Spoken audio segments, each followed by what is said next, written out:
ಸಹಕಾರ ಮಹಾಮಂಡಳಿ ಕೋಲಾರ ಜಿಲ್ಲಾ ಸಹಕಾರ ಒಕ್ಕೂಟ ಮತ್ತು ಸಹಕಾರ ಇಲಾಖೆ ಎಲ್ಲ ಹಾಲು ಉತ್ಪಾದಕರ ಸಹಕಾರ ಸಂಘಗಳು ಪತ್ತಿನ ಸಹಕಾರ ಸಂಘಗಳ ಆಶ್ರಯದಲ್ಲಿ ಈ ಒಂದು 72ನೇ ಅಖಿಲ ಭಾರತ ಸಪ್ತಾಹ ನಡೀತಾ ಇದೆ. ಈಗಾಗಲೇ ಎಲ್ಲ ಗಣ್ಯರು ಕೂಡ ಮಾತಾಡಿದ್ದಾರೆ. ಈ ಒಂದು ಸಭೆಗೆ ಆಗಮಿಸಿರ್ತಕ್ಕಂಥ ಆತ್ಮೀಯ ಸ್ನೇಹಿತರು, ಜಿಲ್ಲಾ ಪಂಚಾಯಿತಿ ಮಾಜಿ ಸದಸ್ಯರು, ಮುಳಬಾಗಿಲಿನ ಪಶ್ಚಿಮ ಕ್ಷೇತ್ರದ ನಿರ್ದೇಶಕರು ಆದಂಥ ಸಾಮೇಗೌಡ್ರೆ, ನಮ್ಮ ತಾಲೂಕಿನ ನೂತನ DCC ಬ್ಯಾಂಕ್ ನಿರ್ದೇಶಕರು, ಸಹಕಾರ ಯೂನಿಯನ್ನ ನಿರ್ದೇಶಕರು, ಒಂದೇನಂದರೆ ಏಕೋ ಪಾಪ ಅನಿಸುತ್ತೆ, ಅವ್ರಿಗಿಂತ ಹಿಂದೆ ಆದವರು ನಾವು ಅಧಿಕಾರ ಅನುಭವಿಸ್ತಾ ಇದ್ವಿ. ಇನ್ನು ಅವರು ಪಾಪ ಎರಡೂ ಕಡೆ ಇನ್ನೂ ಚಾಲ್ತಿಗೆ ಬರಲಿಲ್ಲ. ಯಾಕೆ ಅನ್ನೋದು ಆದಷ್ಟು ಬೇಗ ಅವ್ರ ಅಧಿಕಾರವನ್ನು ವಹಿಸ್ಕೊಳ್ಳಿ ಅಂತೇಳಿ ನಾನು ಕೇಳ್ಕೊಳ್ತಾ, ಯಾಕಂದರೆ ಈ ಕೋರ್ಟುಗಳು, ನಾನು ಒಬ್ಬ ವಕೀಲನಾಗಿ ಭಾಳ ನಿಧಾನವಾಗಿ ಹೋಗ್ತಾ ಇರೋ ಕಾರಣದಿಂದ ಈ ಸಹಕಾರ ಸಂಘಗಳ ಇವುಗಳಲ್ಲಿ ಹಸ್ತಕ್ಷೇಪ ಜಾಸ್ತಿಯಾಗಿ ನಿಧಾನ ಆಗ್ತಾ ಇದೆ. ಮತ್ತು ಸಹಕಾರ ಯೂನಿಯನ್ನ ನಿರ್ದೇಶಕರಾದಂಥ ಶ್ರೀ ಬೈರೇಗೌಡ್ರೆ, ಗೋವರ್ಧನ್ ರೆಡ್ಡಿ ಅವರೇ, ಮಂಜುನಾಥ್ ಅವರೇ, ನಾಗರಾಜ್ ಅವರೇ, ನಮ್ಮ ನಾಗರಾಜ್ ಅವ್ರನ್ನ ನೋಡಿದಾಗ ನಮ್ಮ ಅಣ್ಣಳ್ಳಿ ಕೃಷ್ಣಪ್ಪ ಅವ್ರಿಗೆ ಜ್ಞಾಪಕ ಬರ್ತಾರೆ.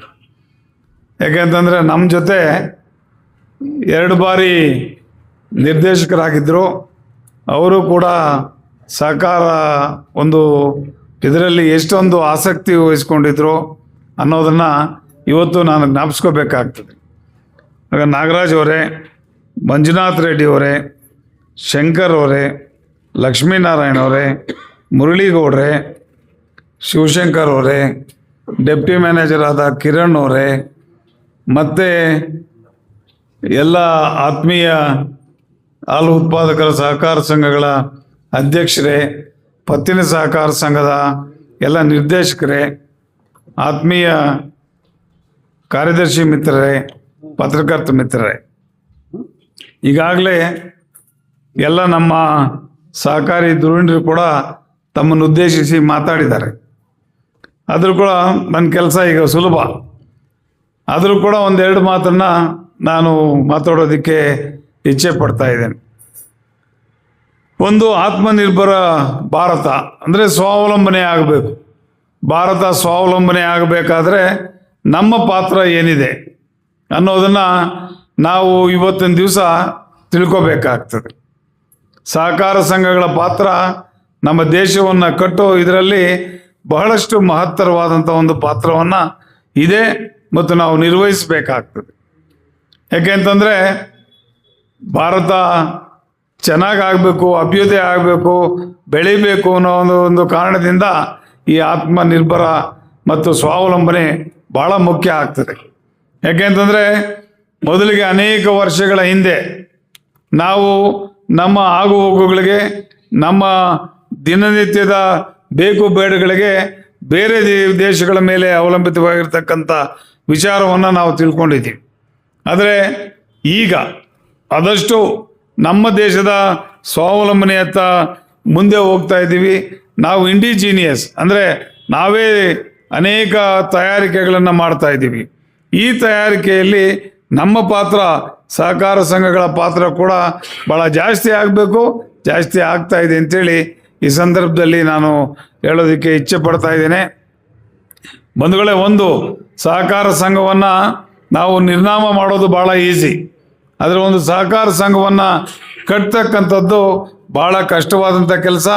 ಅದರಿಂದ ಏನು ಈಗ ಸಹಕಾರ ಸಂಘಗಳು ಕೆಲಸ ಮಾಡ್ತಾವೆಯೋ ಅವುಗಳನ್ನು ನಾವು ಚೆನ್ನಾಗಿ ನಡೆಸ್ಕೊಂಡು ಹೋಗ್ತಕ್ಕಂಥದ್ದು ಭಾಳ ಮುಖ್ಯ ಅಂತೇಳಿ ಈ ಸಂದರ್ಭದಲ್ಲಿ ನಾನು ಹೇಳೋದಕ್ಕೆ ಇಚ್ಛೆ ಪಡ್ತಾ ಇದ್ದೇನೆ.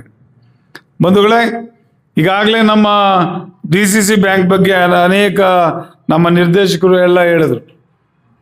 ಒಂದು ಯಾವುದೇ ಒಬ್ಬ ವ್ಯಕ್ತಿ ಒಂದು ಸಂಸ್ಥೆಯನ್ನು ಚೆನ್ನಾಗಿ ನಡೆಸ್ಕೊಂಡು ಹೋಗ್ತಾ ಇರುವಾಗ ನಾವು ಶ್ಲಾಘಿಸಬೇಕಾಗ್ತದೆ. ಆದರೆ ದುರಾದೃಷ್ಟವಶಾತ್ ಶ್ಲಾಘನೆಗಿಂತ ಬೇರೆದೇ ಜಾಸ್ತಿ ಆಗಿದೆ.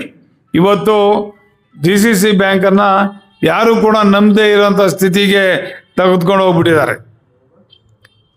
ಇದೆಲ್ಲ ಮುಖ್ಯ ಕಾರಣ ಏನು ಅಂತಂದರೆ ಅದ್ಯಾಕೋ ಗೊತ್ತಿಲ್ಲ, ಎಲ್ಲ ಶಾಸಕರುಗಳಿಗೂ ಮೊದಲು ಯಾವ ಶಾಸಕರು ಕೂಡ ಈ ಸಹಕಾರ ಸಂಸ್ಥೆಗಳಲ್ಲಿ ಬರ್ತಾ ಇರಲಿಲ್ಲ.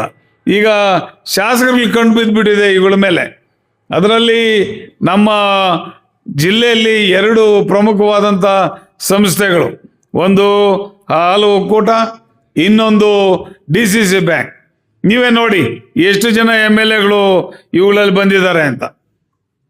ಮೊದಲಿಗೇನು ಯಾರು ಸಹಕಾರ ಕ್ಷೇತ್ರದಲ್ಲಿ ಚೆನ್ನಾಗಿ ಕೆಲಸ ಮಾಡ್ತಾ ಇದ್ರು, ಯಾರು ಸಹಕಾರ ಕ್ಷೇತ್ರದಲ್ಲಿ ಒಳ್ಳೆ ಪರಿಣಿತಿಯನ್ನು ಪಡ್ಕೊಂಡಿದ್ರು ಅವರು ನಿರ್ದೇಶಕರಾಗ್ತಾ ಇದ್ರು, ಅವರು ಅಧ್ಯಕ್ಷರಾಗ್ತಾ ಇದ್ರು, ಸಂಸ್ಥೆಗಳನ್ನು ಚೆನ್ನಾಗಿ ನಡೆಸ್ಕೊಂಡು ಹೋಗ್ತಾ ಇದ್ರು.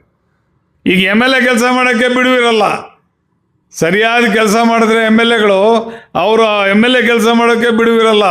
ಆದರೂ ಕೂಡ ಇವ್ರಿಗೆ ಇದು ಬೇಕು ಅದು ಬೇಕು ಅನ್ನೋ ಪರಿಸ್ಥಿತಿನ ನಾವು ನೋಡ್ತಾ ಇದ್ದೀವಿ. ಇದು ದುರಾದೃಷ್ಟಕರ. MLA ಕೆಲಸ ಮಾಡೋದು ಬಹಳಷ್ಟು ಇರ್ತದೆ. ಅದನ್ನು ಮಾಡದೆ ಇದನ್ನು ಮಾಡದೆ ಯಾವುದಕ್ಕೂ ಕೂಡ ನ್ಯಾಯ ಒದಗಿಸದೇ ಇರೋಂಥ ಪರಿಸ್ಥಿತಿ ಈಗ ಬರ್ತಾ ಇದೆ. DCC ಬ್ಯಾಂಕು ಈ ರೀತಿ ಅಧೋಗತಿಗೆ ಹೋದರೆ ಹೆಣ್ಣು ಮಕ್ಕಳಿಗೆ ಅನೇಕ ರೀತಿಯಾದಂಥ ಸಾಲಗಳನ್ನು, ರೈತರಿಗೆ ಅನೇಕ ರೀತಿಯಾದಂಥ ಸಾಲಗಳನ್ನು ನೀಡ್ತಾ ಇದ್ದಂಥ ಬ್ಯಾಂಕ್. ಆ ಬ್ಯಾಂಕ್ ಇವತ್ತು ಯಾವ ರೀತಿ ಆಗಿದೆ ಅನ್ನೋದನ್ನು ಎಲ್ರಿಗೂ ತಿಳಿದಂಥ ವಿಚಾರನೇ. ಮುಂದಿನ ದಿನಗಳಲ್ಲಾದರೂ ಯಾರಾದರೂ ಸಮರ್ಥ ವ್ಯಕ್ತಿ, ನೀವು ಗೋವಿಂದಗೌಡರ ಮೇಲೆ ಅಷ್ಟು ನಿಮಗೆ ದ್ವೇಷ ಇದ್ದರೆ ನೀವೇ ಯಾರಾದರೂ ಆಗಿ ಉದ್ಧಾರ ಮಾಡಿ. ನೀವೇ ಯಾಕೆ ಉದ್ಧಾರ ಮಾಡಬಾರ್ದು?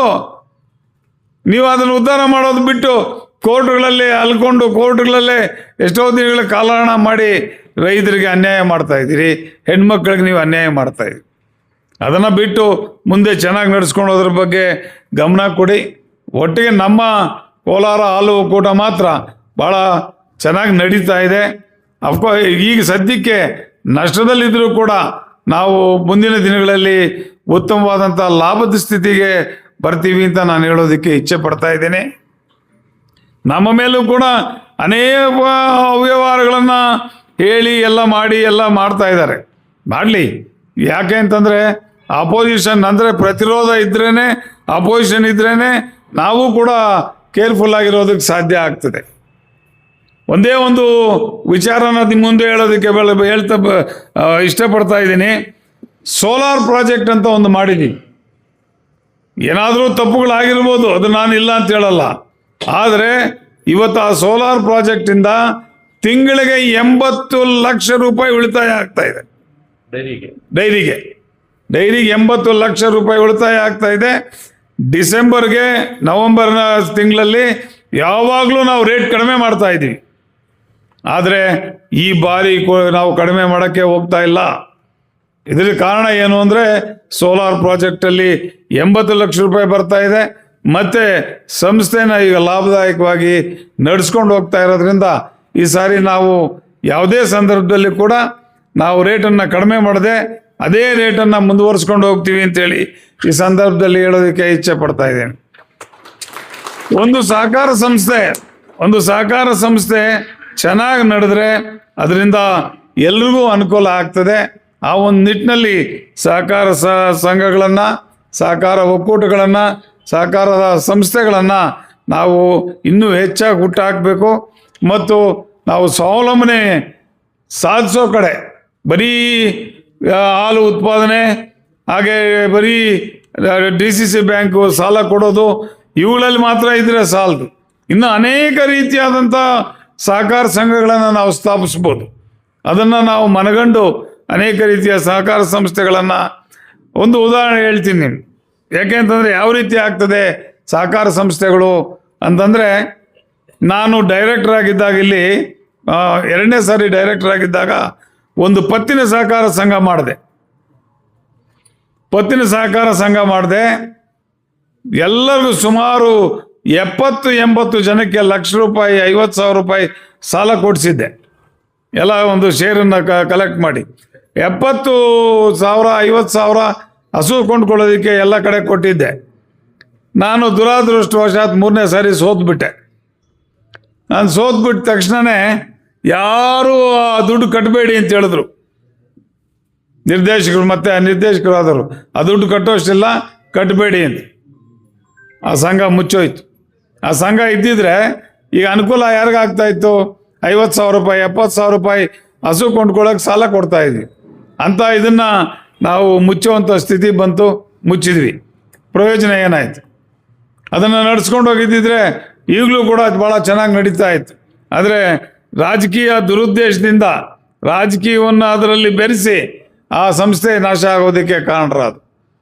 ಮುಖ್ಯವಾಗಿ ನಾವು ನಮ್ಮ ಸಾಮೇಗೌಡರು ಹೇಳಿದ್ರು, ರಾಜಕೀಯ ಬೇಡ. ಮೋಸ್ಟ್ಲಿ ನಮ್ಮ ಇವರು ರಘುಪತಿ ರೆಡ್ಡಿ ಅವರು, ನಾವು ರಾಜಕೀಯ ಬೇಡ ಅಂತ ಹೇಳ್ತೀವಿ, ಆದರೆ ರಾಜಕೀಯನ ಬೆರೆಸ್ತೀವಿ ಅಂತ.